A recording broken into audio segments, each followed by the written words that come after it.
நம்முடைய பாவங்கள் சாவங்களை நாம் சுமந்து கொண்டிருக்க தேவையில்லை. எல்லாவற்றையும் இயேசு சிலுவையிலே சுமந்து விட்டார். ஆமென். நல்ல கரங்களை தட்டி பாட போகிறோம்.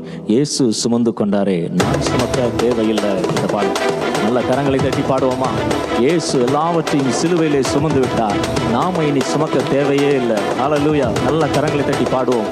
அவருடைய காயங்களால் தான் நான் சுமக்க தேவையில்லை, இயேசு சுமந்து கொண்டாரே, நான் சுமக்க தேவையில்லை. இயேசுவின் காயங்களால் சுகமானேன் சுகமானேன், என் இயேசுவின் காயங்களால் சுகமானேன் சுகமானேன். இயேசு சுமந்து கொண்டாரே, நான் சுமக்க தேவினம் பலவீனம் சுமந்து கொண்டார், பலவானாய் மாற்றிவிட்டார்.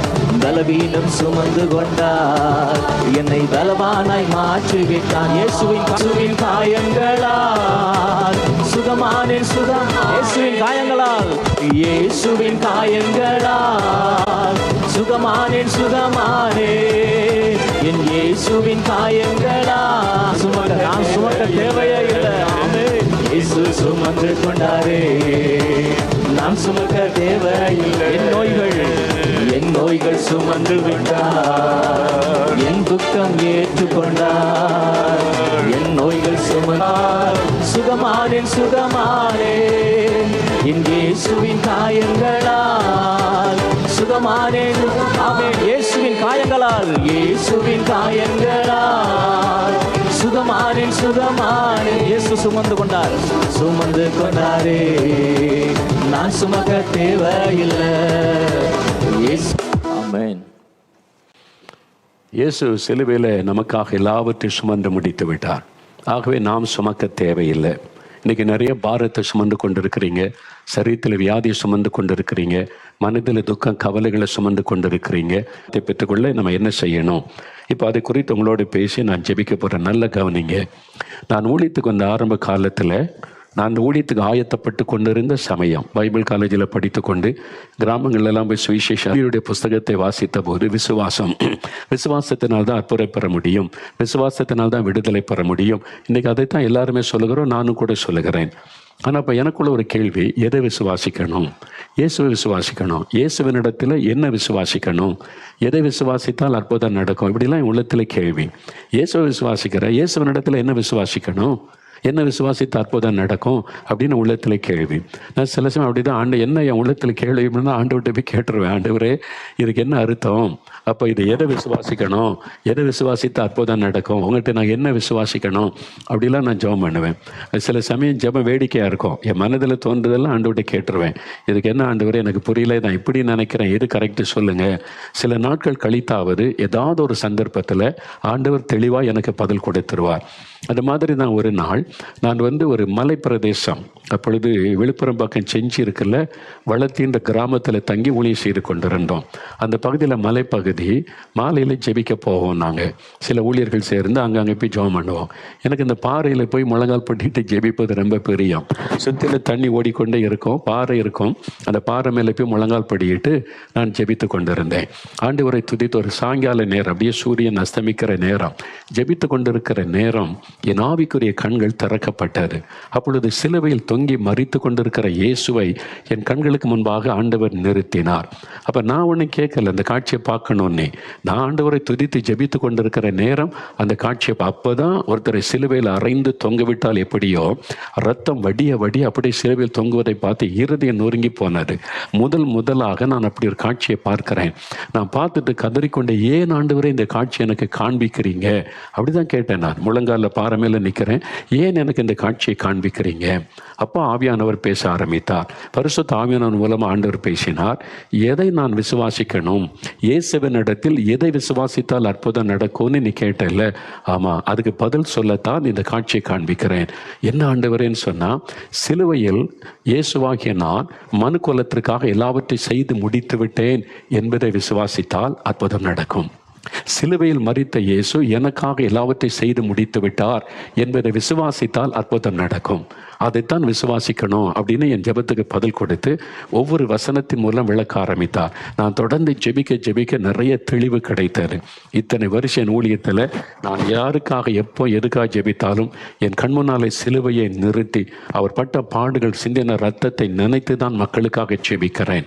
அதனால ஆண்டவர் அற்புதம் செய்கிறதை பார்க்க முடிகிறது. அப்போ நீங்கள் ஜெபிக்கும் போது எப்படி ஜெபிக்கணும்? சிலுவையை தியானித்து ஜெபிக்கணும். நிறைய பேர் மெடிடேஷன் வாங்க, தியானம் பண்ணுவாங்க. எதை தியானிக்கிறது? எதை மெடிடேட் பண்ண போறீங்க? வேதத்தில் தான் இருக்குது. ஒன்று வசனத்தை தியானிக்கணும், ஆண்டவருடைய வார்த்தையை அவருடைய மெய்யான அர்த்தத்தை தியானிச்சா ஒரு ஆசீர்வாதம் வரும். ரெண்டாவது இயேசு கிறிஸ்து அவருடைய அன்பு, அவருடைய தியாகம், சிலுவையில் பட்ட பாடுகளை தியானிப்பது. கண்களை மூடி சிலுவையில் மறித்த இயேசுவை கண்முன்னால நிறுத்தி நீங்கள் தியானித்து பாருங்க. இயேசுவின் மேல் அன்பு அதிகமாகும், ஜனங்கள் மேல் அன்பு அதிகமாகும், ஒரு பாரம் அதிகமாகும், விசுவாசம் உங்களுக்குள்ளே பெருகும். அப்போ உங்களுடைய ஜெபம் வல்லமுள்ளதாக இருக்கும். நீங்கள் தியானிக்க வேண்டிய முக்கியமான காரியம் சிலுவையில் அறையப்பட்ட இயேசு கிறிஸ்து சிலுவையில் பட்ட பாடுகள். தியானத்துக்கு அதுதான் சரியான ஒரு காரியம். இப்போ ஒரு 4 வசனத்தை சொல்கிறேன். அதை தியானித்து ஜெபிக்கும் போது என்ன நடக்கும்? முதலாவது 1 பேதுரு 2ஆம் அதிகாரம் 24வது வசனம். 1 பேதுரு 2ஆம் அதிகாரம் 24வது வசனம் பாருங்க.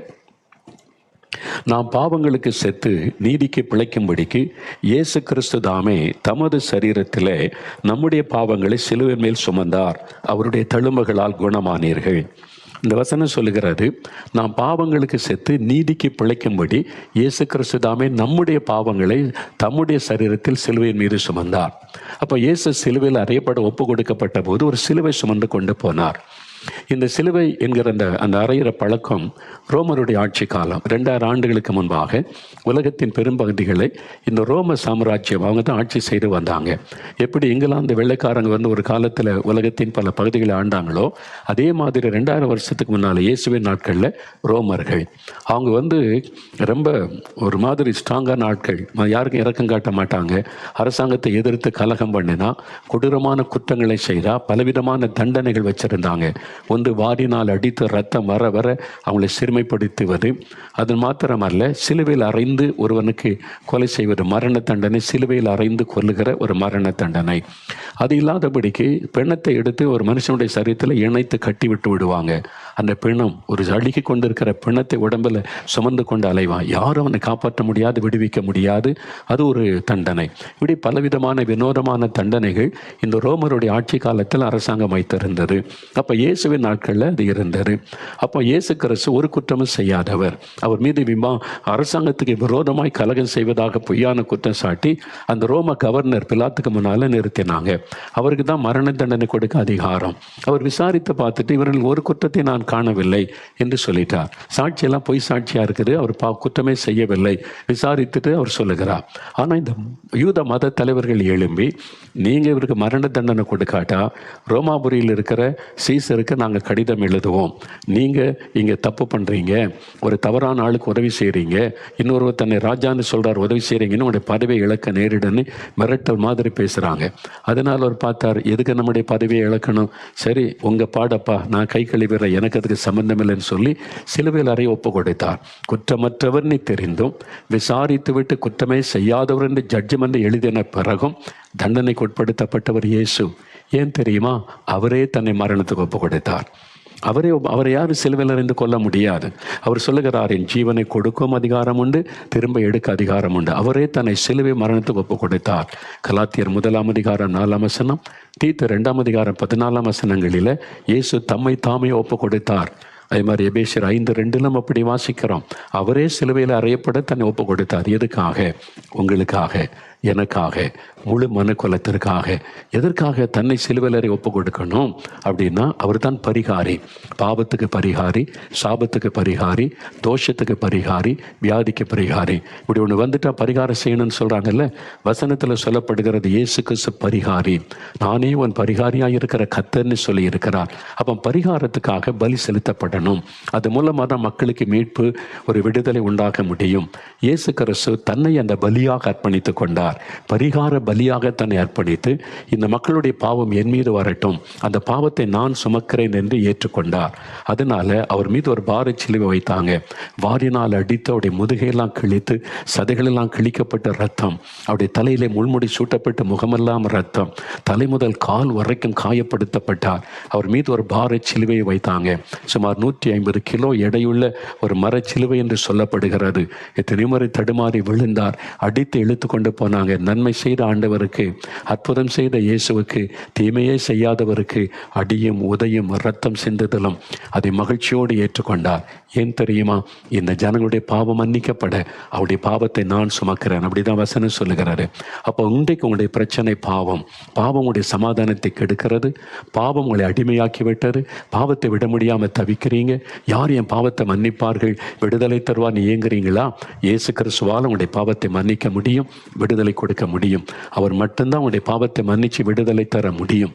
ஏனென்றால் வசனம் சொல்லுகிறது, நாம் பாவங்களுக்கு செத்து நீதிமான்களாய் மாற்றப்படுவதற்கு இயேசு நம்முடைய பாவங்களை தம்முடைய சரீரத்தில் சிலுவையில் சுமந்தார். நீங்கள் சிலுவைக்கு முன்னால் நின்று அந்த இயேசுடைய பாவத்தை சுமந்து விட்டதை விசுவாசித்து, இயேசுவே என் பாவத்தை சுமந்துட்டீங்க, நான் விசுவாசிக்கிறேன், என்னை மன்னிச்சிருங்க, உங்களுடைய பரிசுத்தமுள்ள ரத்தத்தினால இருதயத்தை கழுவிருங்கன்னு ஜெபிச்சிங்கன்னா இயேசு கிறிஸ்துவின் ரத்தம் சகல பாவங்களை நீக்கி சுத்திகரிக்கும்.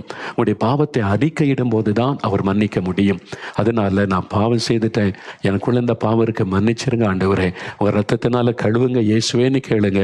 இயேசு அந்த சிலுவையிலே பட்ட பாடுகளை நினைத்து உடனே உங்களை மன்னித்து உங்களுக்கு குற்ற மனசாட்சியை மாற்றி மெய்யான சமாதானத்தை உள்ளத்திலே தருவார். பாவ கட்டுகள் அறுக்கப்பட்டு புதிய வாழ்க்கை தருவார். இன்றைக்கு அந்த ஆசீர்வாதத்தை நீங்கள் பெற்றுக்கொள்ள முடியும். பாவி என்று யாரையும் அவர் புறம்பே தள்ள மாட்டார். பாவியா இருந்தாலும் நீ வா என்னிடத்தில், நான் உன் பாவத்தை சுமந்து விட்டேன், இனி நீ பாவி அல்ல, நான் உன்னை பரிசுத்தமாக்குகிறேன் என்று அழைக்கிற ஆண்டவர். எனக்கு தெரிந்த ஒரு சகோதரன் தன் பாவத்தை உணர்ந்து ஆண்டவரே என் பாவத்தை மன்னியுன்னு ஜெபித்த போது அந்த பாவத்தின் பாரம் அழுத்தினதுனால நான் எவ்வளோ பாவம் செய்திருக்கிறேன், ஐயோ நான் செய்த பாவத்துக்கு எனக்கு புற்றுநோய் வரட்டும், நான் செய்த பாவத்துக்கு எனக்கு குஷ்டரோக வியாதி வரட்டும், ஆண்டவரே என்னை தண்டியுன்னு அழுது ஜெபித்தாராம். அப்பொழுது இயேசு அவருக்கு தோன்றி சொன்னார், மகனே, உன் பாவத்துக்காக தண்டனையை நான் சிலுவையில் ஏற்றுக்கொண்டேன், உனக்காகத்தான் அடிக்கப்பட்டேன், ரத்தம் சிந்தினேன், இனி நீ தண்டிக்கப்பட வேண்டியதில்லை, நான் உன்னை மன்னிக்கிறேன், இனி பாவம் செய்யாது என்னை புது இருதயத்தை கொடுத்து ஆசீர்வதித்தார். அதே மாதிரி தான் இயேசு சொல்லுகிறார், உன் பாவத்தை நான் சுமந்துட்டேன் சிலுவையில், உன்னை மன்னிக்கிறேன், விடுதலை கொடுக்கிறேன்னு சொல்லுகிறார். இன்றைக்கு ஒப்பு கொடுத்து ஜெபிச்சிங்கன்னா உங்களுடைய வாழ்க்கையில பாவத்திலிருந்து விடுதலை. இரண்டாவது, பரிசுத்த மத்தேயு எழுதின சுவிசேஷம் 8ஆம் அதிகாரம் 17வது வசனம். பரிசுத்த மத்தேயு 8ஆம் அதிகாரம் 17வது வசனம் பாருங்க. இயேசு கிறிஸ்துதாமே நம்முடைய பலவீனங்களை ஏற்றுக்கொண்டு நம்முடைய நோய்களை சிலுவையில் சுமந்தார். இயேசு கிறிஸ்துதாமே நம்முடைய பலவீனங்களை ஏற்றுக்கொண்டு நம்முடைய நோய்களை சுமந்தார். அப்ப சிலுவையில் நம்முடைய பாவத்தை மட்டும் அவர் சுமக்கவில்லை. அந்த மரச்சிலுவை சுமந்து கொண்டு போகும்போது ஒரு மரச்சிலுவை அல்ல, நம்முடைய பாவங்கள் அக்கிரமங்கள் இந்த சிலுவையில் சுமந்தார். நம்முடைய நோய்கள் பலவீனங்களை சிலுவையில் சுமந்தார். மனிதனை பாதிக்கிற இன்னொரு விஷயம் வியாதிகள், பலவீனங்கள். இன்னைக்கு ஏதோ ஒரு வியாதி உங்களை பாதிக்கிறது. கேன்சர் வியாதி, ஆஸ்துமா வியாதி, சிறுநீரக பாதிப்பு, கல்லீரல் பாதிப்பு, நுரையீரல் பாதிப்பு, எலும்புகள் நரம்புகள் பாதிப்பு, ஏதோ ஒரு வியாதி உங்களை வலியை உண்டாக்குது, வேதனை உண்டாக்குது. இல்லை, சிலுவையில் அந்த வலிகளை இயேசு சுமந்தா, அந்த வேதனைகளை இயேசு சுமந்தா. அவர் சிலுவையில் அறியப்படுவதற்கு முன்பாக சரீரத்தை அடித்து கிழித்தார்கள். தலை முதல் கால் வரைக்கும் அவருடைய சரீரம் காயப்படுத்தப்பட்டது. அவருடைய ரத்தத்தின் மூலம் பாவ மன்னிப்பு. அப்படின்னா சிலுவையில் இருந்து ரத்த சிந்தனை போதுமே இல்லை, சரீரம் முழுவதும் காயங்கள். எதற்காக அவர் காயப்படுத்தப்பட்டார், நொறுக்கப்பட்டார்? எதற்காக அவர் தன் சரீரத்தை நொறுக்க ஒப்பு கொடுத்தார்? நம் சரீரத்தில் இருக்கிற வியாதியின் வேதனைகளை மாற்ற, நமக்கு சுகம் கொடுக்க தன் சரீரத்தை நொறுக்க ஒப்பு கொடுத்தார். அடிக்கப்பட ஒப்பு கொடுத்தார், காயப்படுத்தப்பட ஒப்பு கொடுத்தார். அவருடைய தழும்புகளால் குணமாகிறோம். 1 பேதுரு 2:24 சொல்லுகிறது, இயேசுவின் தழும்புகளால் குணமாக. அவருடைய கையில் இப்பவும் அந்த தழும்பு இருக்கிறது. அந்த தழும்புள்ள கரத்தினால தான் தொட்டு குணமாக்குகிறார். ஏன்னா நம்முடைய நோய்களை சுமந்து விட்டார். உங்களுடைய ஆஸ்துமா வியாதி, கேன்சர் வியாதி, ஆர்த்தரைட்டிஸ் வியாதி, சரீரத்தில் இருக்கிற வலிகள், வேதனைகள் எல்லாவற்றையும் அவர் சிலுவையில் சுமந்து விட்டார். நீங்கள் அதை விசுவாசித்து, என் நோய்களை நீ சுமந்து விட்டீர், இனி நான் சுமக்க தேவையில்லை, உங்களுடைய தழும்புகளால் என்னை குணமாக்குன்னு சொல்லி பாருங்க, உடனே அற்புதம் நடக்கும். நான் மரணப்படுக்கையில் சாக கிடந்த போது அவருடைய தழும்புள்ள கரம் தான் என்னை தொட்டது. அந்த கரம் தொட்டு, அந்த தழும்புகள் தொட்ட உடனே சுகம் உண்டாயிற்று. அவருடைய தழும்புள்ள கரம் உங்களுக்காக நீட்டப்பட்டு இருக்கிறது. விசுவாசிங்க. ஒரு இளம் வாலிப மகள் சரீரத்தில் கொடிய பருக்கள் வந்து வலி வேதனையில் தாங்க முடியாமல் கலங்கினாள். அவளால் எந்த பக்கமும் புரண்டு படுக்க முடியல. பிறந்ததுலேருந்து வியாதிப்பட்ட ஒரு மகள் இப்போ வாலிப வயது ஆகிவிட்டார். கொடிய பருக்கள் தலை முதல் கால் வரை மிகுந்த வேதனை. ஒரு நாள் தன் படுக்கையில் இருந்து கொண்டு அழுதாள். ஆண்டவரே, நான் படுகிற வேதனை தெரியலையான்னு சொல்லி இயேசு அவளை சந்திக்க அந்த அறைக்குள்ளே வந்தார். இயேசுவை கண்ட உடனே சொன்னால், தலை முதல் கால் வரை இந்த பருக்கள் தோன்றி என்னை வாதிக்கிறதே, இந்த வலி உமக்கு தெரியலையா ஆண்டவரேன்னு சொன்னபோது இயேசு சொன்னார், மகளே, இந்த வேதனையை நான் சிலுவையிலே சுமந்திருக்கிறேன். இந்த வலிகளை வேதனைகளை சிலுவையிலே நான் சுமந்திருக்கிறேன். என் தலை முதல் கால் வரை என்னை காயப்படுத்தி அடித்து என் சதைகளை கிழித்த பொழுது இந்த வலிகளை நான் சிலுவையிலே சுமந்தேன். உனக்காகத்தான், உன்னை குணமாக்க நான் வந்தேன், பயப்படாதேன்னு சொல்லி தன் தழும்புள்ள கரத்தினால் தொட்டார். அந்த கட்டிகள், அந்த தோன்றின அந்த பருக்கள் எல்லாம், கட்டிகள் எல்லாம் மறைந்து பூரண சுகம் உண்டானார். நம்முடைய வேதனை அவருக்கு தெரியும். உடைய வியாதினால் உண்டாகின வேதனை ஆண்டவருக்கு தெரியும். நீங்கள் சிலுவையில் தொங்குகிற இயேசுவை பார்த்து சொல்லுங்கள், எனக்காகத்தானே என் நோய்களை சுமந்தீர், என்னை குணமாக்கும். என் குழந்தையினுடைய வியாதியை சுமந்தீர், குணமாக்கும். என் மனைவி, என் கணவருடைய வியாதியை சிலுவையில் சுமந்தீர், குணமாக்கும். அதை விசுவாசித்து நீங்கள் செபிங்க, உடனே அவருடைய தழும்புள்ள கரத்தோட அற்புதம் நடக்கும். 3வது ஒரு வசனம் வாசிக்கலாம். கலாத்தியர் 3ஆம் அதிகாரம் 13வது வசனம் பாருங்க. கலாத்தியர் 3ஆம் அதிகாரம் 13வது வசனம்.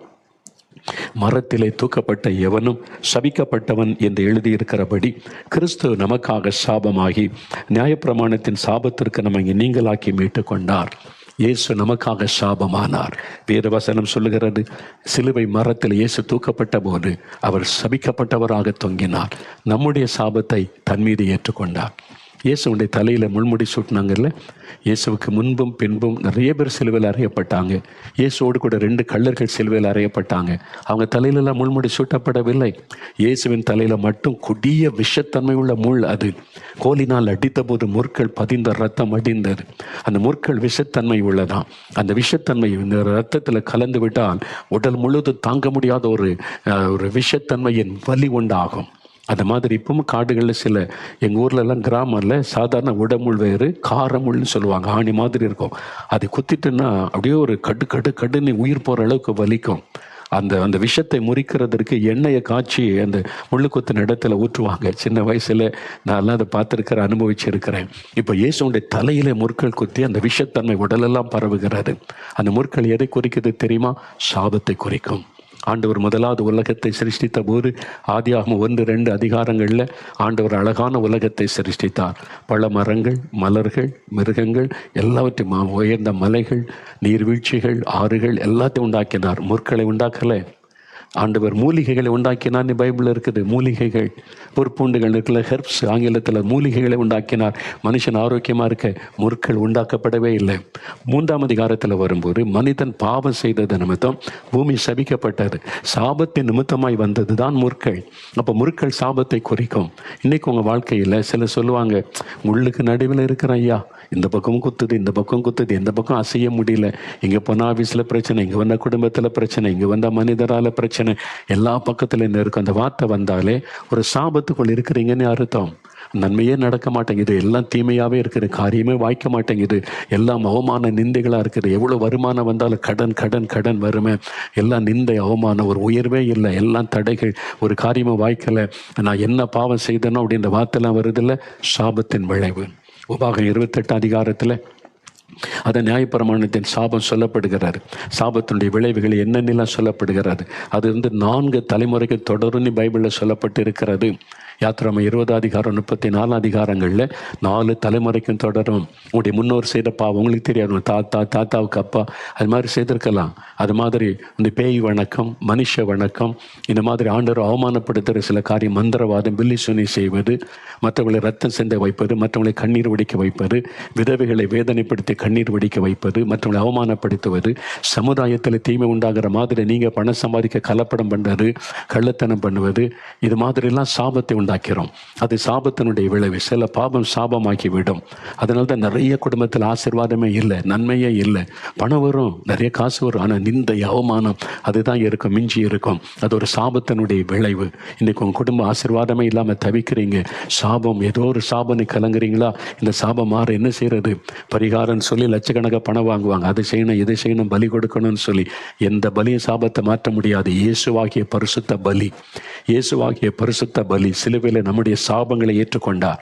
இந்த முறுக்கள் சாபத்தை குறிக்கும்ல, இயேசுடைய தலையில முள்முடியை வைத்த போது நம்முடைய சாபத்தை தன்னுடைய தலையில அவர் ஏற்றுக்கொண்டார். நம்முடைய சாபத்தை மாற்ற அவர் சிலுவையில் சாபமானார் என்று வசனம் சொல்லுகிறாரு. நீங்க அதை விசுவாசித்து ஜெபிக்கும் போது தான் சாபத்தில் இந்த விடுதலை. சிலர் சொல்லுவாங்க இயேசு சாபத்தை சுமந்தார், இப்ப சாபன்றது ஒன்று கிடையாதுன்னு.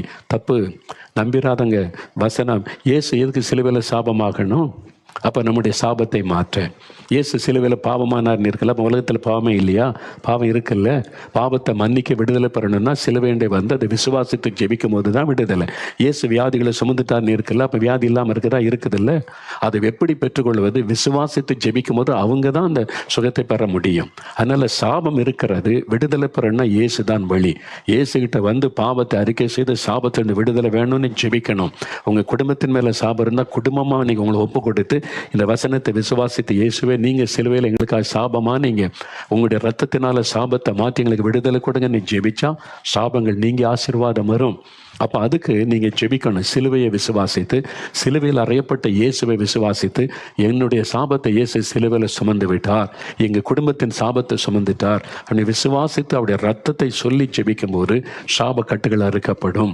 ஆண்டவரே உம்முடைய ரத்தத்தின் வல்லமையினால் இந்த சாபங்கள் பரம்பரையாய் தொடர்ந்து வருகிற சாபம், எங்கள் பாவத்தினால் உண்டாகிற சாபக்கட்டுகள் மாறட்டும்னு உண்மையாக ஒப்பு கொடுத்து ஜெபித்தால் அந்த சாபக்கட்டு மாறும். சில சமயத்தில் ஆவியானவர் சொல்லுவார், நீங்கள் பொருளை திருப்பி கொடுக்க சொல்வார், அப்பதான் சாபம் மாறும். நீங்க திருடின பொருள், ஏமாற்றின பொருள், சிலரை பாதிக்கும்படி செய்தது, சிலர்கிட்ட மன்னிப்பு கேட்க வேண்டியது இருக்கும், சில பொருட்களை திருப்பி கொடுக்க வேண்டியது இருக்கும், அப்பதான் சாபம் மாறும். இல்லாட்டா நீ என்ன ஜெபித்தாலும் சாபம் மாறாது.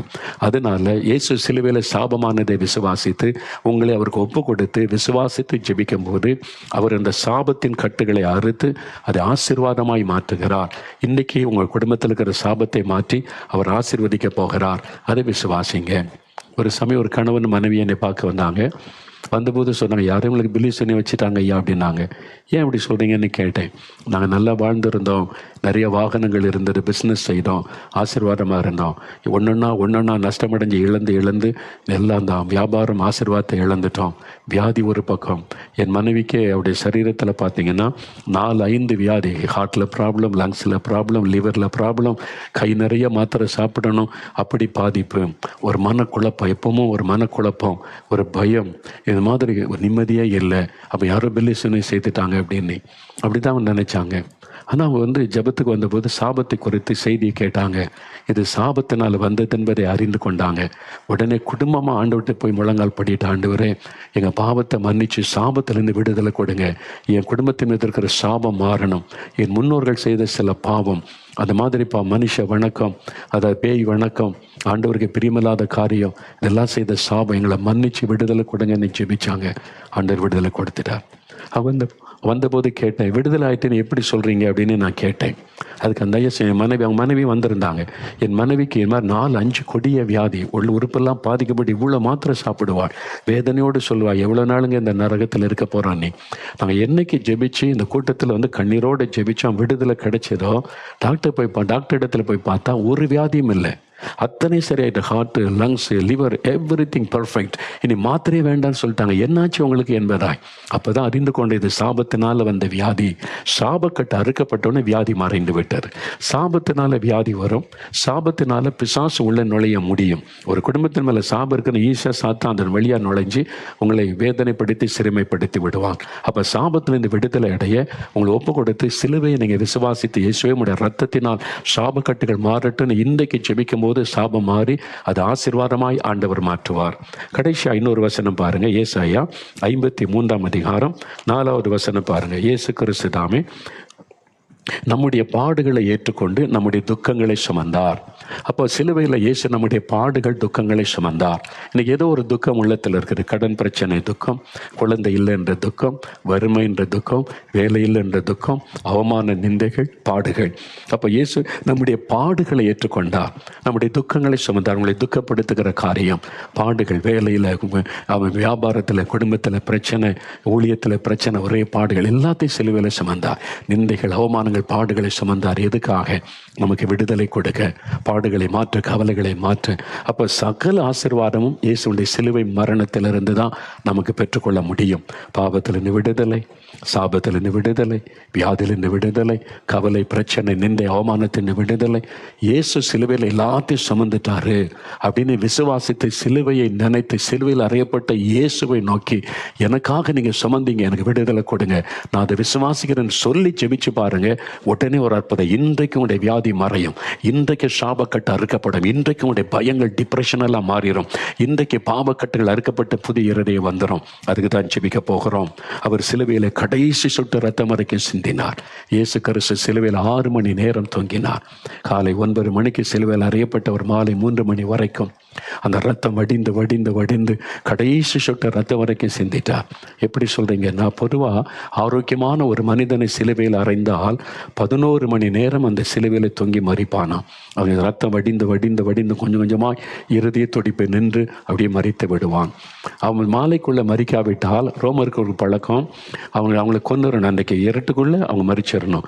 அதனால கால் எலும்பை முறிப்பாங்களே, என்ன பயங்கர கால் எலும்பை முறித்து அவனை சாக வைப்பாங்க. அப்போ இயேசு கிறிஸ்து 6 மணி நேரம் தான் சிலுவையில் தொங்கினார். பிதாவே உம்முடைய கைகளில் ஆவி ஒப்புவிக்கிறேன்னு அவரே மரணத்துக்கு தன்னை ஒப்பு கொடுத்தார். அவரே மரணத்துக்கு ஒப்பு கொடுத்தார். இவங்களுக்கு ஆச்சரியம், எப்படி இவர் நல்லா 33 வயசு ஆரோக்கியமான சரீரம் எப்படி மறிச்சிருக்க முடியும்? நம்ப முடியலையே.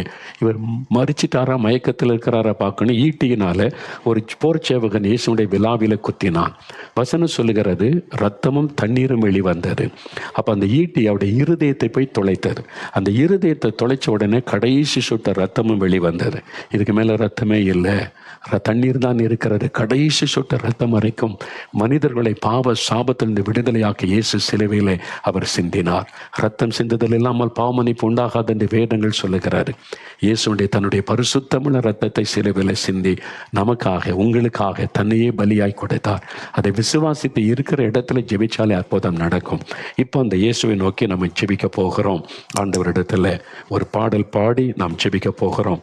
மனதுருகும் தெய்வம் இயேசு, நம்முடைய பாவத்தை சுமந்து சாபத்தை சுமந்து நம்ம மீது மனதுருக்கம் உள்ளவர். முடிஞ்ச அப்படியே முழங்கால் படியிடுங்க வீடுகளில். இப்போ ஒரு 10-15 நிமிஷம் நம்ம ஜெபிக்க போகிறோம். இப்போ ஒவ்வொரு காரியமாக சொல்லி ஜெபிக்க போகிறோம். முடிந்தால் முழங்கால் படியிடுங்க.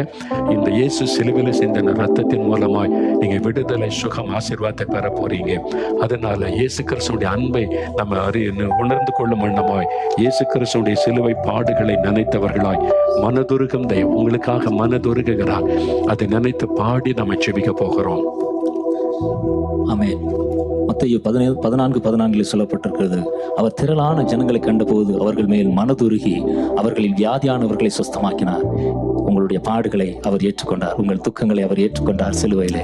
மனதுருகிற தெய்வம், அந்த மனதுருக்கம் உள்ள தெய்வத்தை நல்லா பாடலாமா? பாடல் பாடி மகிழ்விக்கலாமா?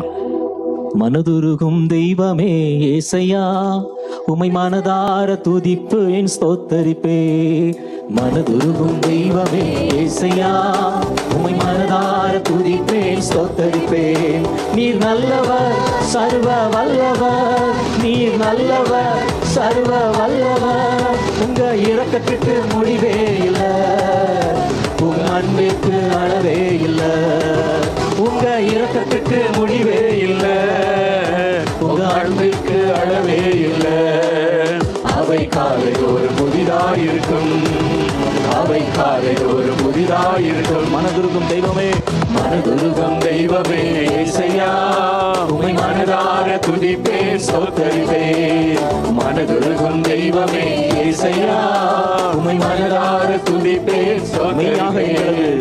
மெய்யாக எங்களது பாடுகளை ஏற்றுக்கொண்டு துக்கங்களை சுமந்து கொண்டீர்.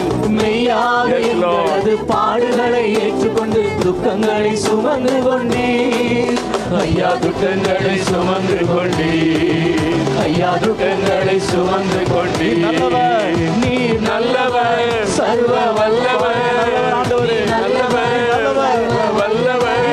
நீர் நல்லவர், சர்வ வல்லவர். நீர் நல்லவர், சர்வ வல்லவர். உங்க இரக்கத்துக்கு முடிவே இல்லை, உங்க அன்பிற்கு அளவே இல்லை.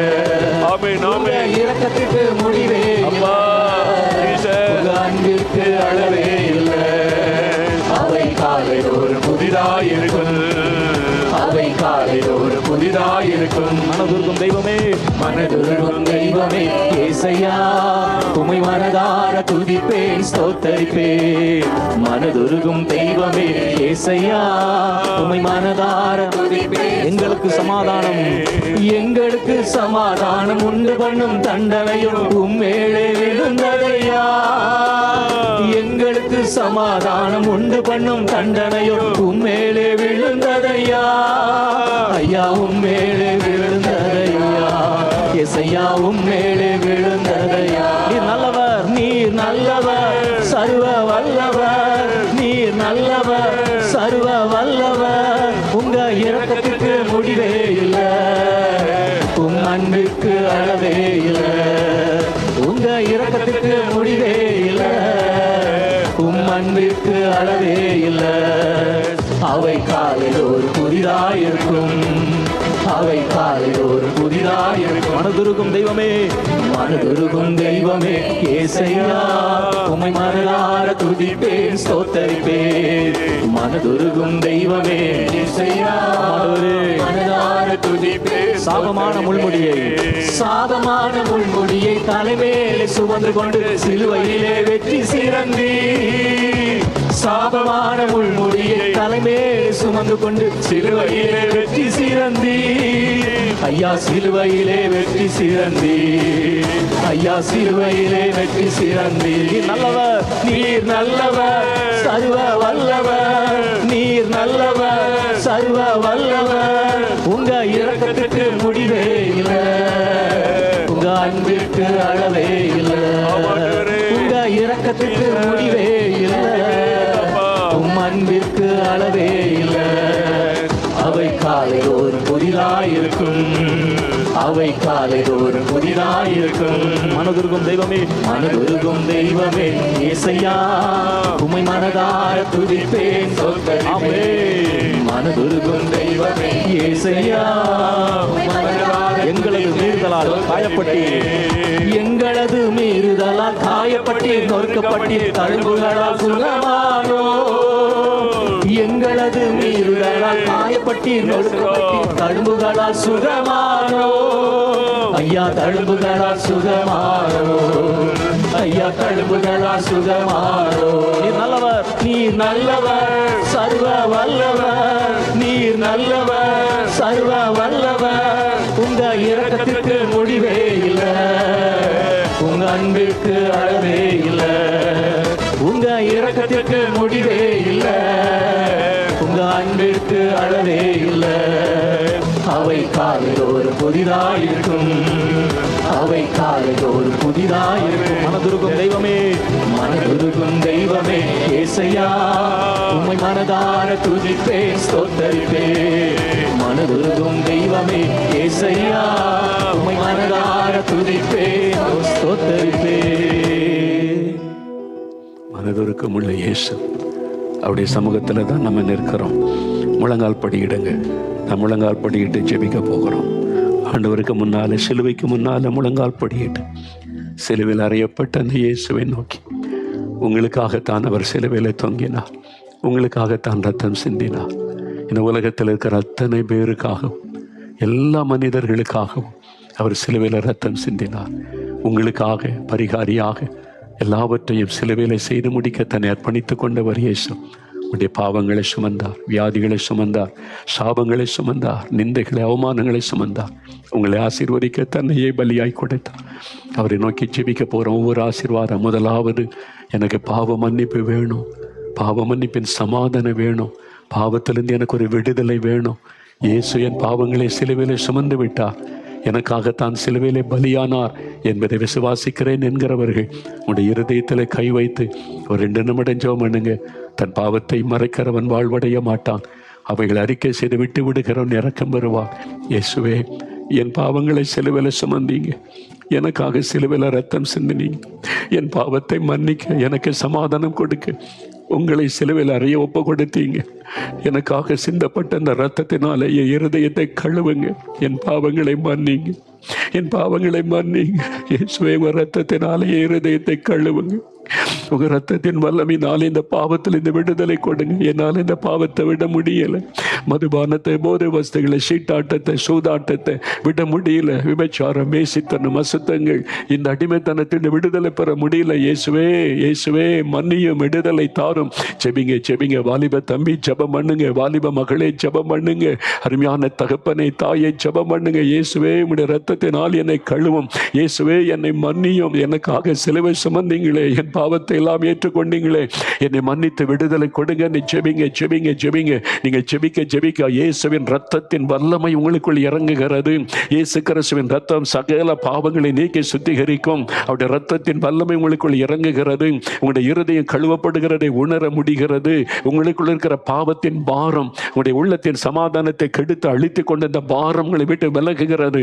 இயேசு கிறிஸ்துவின் ரத்தத்தினால் உங்களுடைய இருதயம் கழுவப்படுகிறதுனால அந்த பாரம் விலகுகிறது. ஒரு பெரிய சமாதானம் வருகிறது. இப்போ உங்களுடைய உள்ளத்தில் கை வைத்து, இயேசுவே, என்னை மன்னித்ததற்காய் ஸ்தோத்திரம், உங்க ரத்தத்தினால என்னை கழுவினதற்காய் ஸ்தோத்திரம். வாய் திறந்து சொல்லுங்க, இயேசுவே, என்னை ரத்தத்தினால கழுவி விட்டீர், மன்னித்து விட்டீர், உமக்கு ஸ்தோத்திரம். ஆண்டவரை துதிங்க, துதிங்க. வாய் திறந்து ஆண்டவரை துதிங்க.